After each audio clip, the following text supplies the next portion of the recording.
we're doing now. And Peter Navarro is not the first. Biden's Justice Department also arrested former Trump advisor Steve Bannon for a similar fake crime. Steve Bannon is awaiting trial this summer. Congressional subpoenas are not optional, they lecture you. Comply with them or go to jail. That's the January. Quote, we conduct every investigation guided by the same norms. Now, those are the norms under which this country has lived for 250 years. It's not American citizens, period. And overwhelmingly, on a bipartisan vote, by the way, 17 Democrats, to hold Eric Holder, then the Attorney General, in criminal contempt of Congress. Holder had refused to turn over documents showing how the Obama administration had armed the Mexican drug cartels. Do you remember that? One of the firearms they sent to Mexico under the so-called Fast and Furious program was then used to murder a U.S. Border Patrol officer. It was a scandal at the time, in case you don't recall. Watch.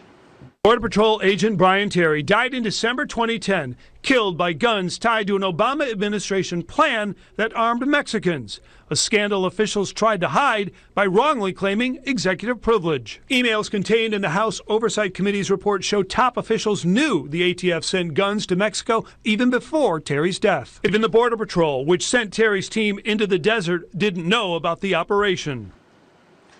So that was a legitimate scandal that implicated the entire U.S. government, people who actually have power, not the retirees sitting in jail because of what they did on January 6th, but people with actual power.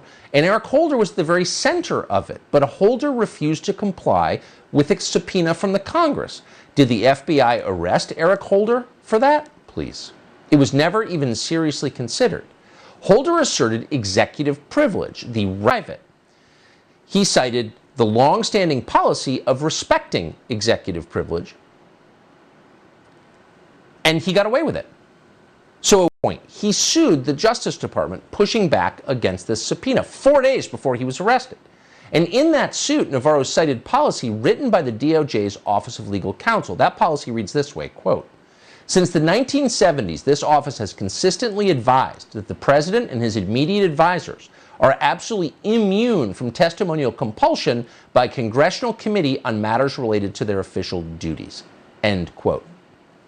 In other words, if somebody asserts executive privilege, at the very least, Congress doesn't get to arrest them. Before anyone is arrested, they have to go to a judge to rule on whether or not executive privilege is valid in this case. And that's exactly